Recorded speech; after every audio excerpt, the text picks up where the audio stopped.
So we were 25 when we started Crafty. And I think we were just so blindly optimistic about the idea and what it could become that we even thought it would work before it was actually working. As we built traction initially in Chicago and started landing some really exciting accounts, I think that aha moment came when we saw the size of some of these orders.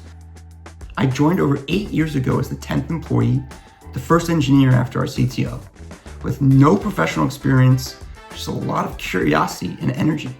My first interviews were at a coffee shop and one of the co-founders' apartments. From day one, it felt personal, grounded, and full of possibility. As we shifted into the full focus on pantry, not just draft services. And a funny story that always comes to mind for me is around bananas. And as we were building out the supply chain in Chicago, we were struggling with bananas in particular. And I remember some mornings with my partners, Nate and Jimmy, going to grocery stores and sourcing 40-pound cases of bananas. And you wouldn't believe the face on the grocery store staff as we were trying to get 400 or 800 pounds of bananas packed in the back of our Cadillac. Maybe like 3 years into Crafty, I got a call at about 7 in the morning. They show up at my apartment. Nate had dropped a ramp of the truck on his toe and essentially shattered his toe. And Chris brought him up to the apartment. Everyone's super busy, like drops him off on my couch. Nate's like writhing in pain.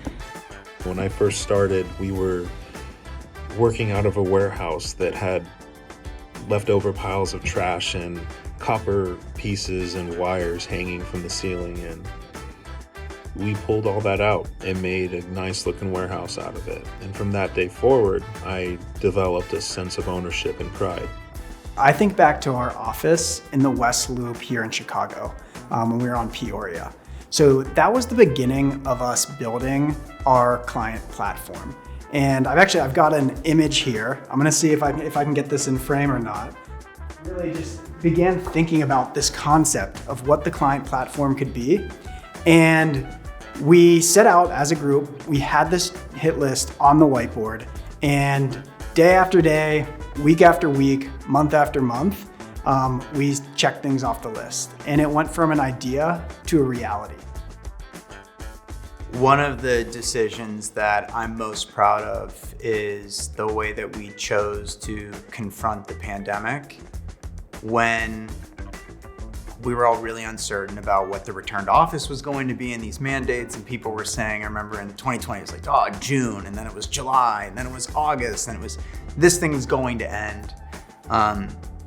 A lot of the advice that we were given from investors and advisors was, we were going through layoffs, and they were saying, just cut as much as you can.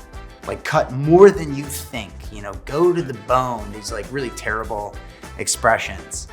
And we actually chose not to heed that advice in the process. 85%, if not more, of our business went away over a couple week period. And as leaders, we had to come together to make some really tough calls. For us, even though there was some uncertainty around will people ever go back to the office, we knew that if we changed the way we went to market and we grew geographically, we'd be able to get the business to where it needed to go. And through the technology we had developed over a number of years, we were able to tap a network of partners. And these independent operators allowed us to go from just 2 markets in Chicago and the Bay to over 30 markets. The success that I truly see and live and breathe and feel every day is in the team, and watching how they step up and step into roles that they weren't performing in the past. There's responsibilities that maybe I was doing that they're taking over, and they're doing it in ways that are better than I was doing it before. And you see that every day across the team, across all of the markets, of folks just stepping up, and to me, that's success. That's culture. Some of my favorite memories are when we've moved offices. It was really incredible to see us move into our beautiful HQ office on Wacker in the Loop next to the train with the beautiful river views. It just really is a huge deal. It marks an era in our company history and just showed that we made it through really tough times. When you're at this really big milestone, 10 years in the making. It's this opportunity to reflect back and think about everything we've learned and everything we've built and developed over the years, but also what do we want to take forward into the next 10, 20 years? And the Crafty Standard, actually codifying it, was one of those things where he said, we know better today than we've ever known about what it means to be great at Crafty. It's fun to think about where Crafty's gonna be in 10 years. Heck, looking back 10 years, I don't know that I expected us to be here.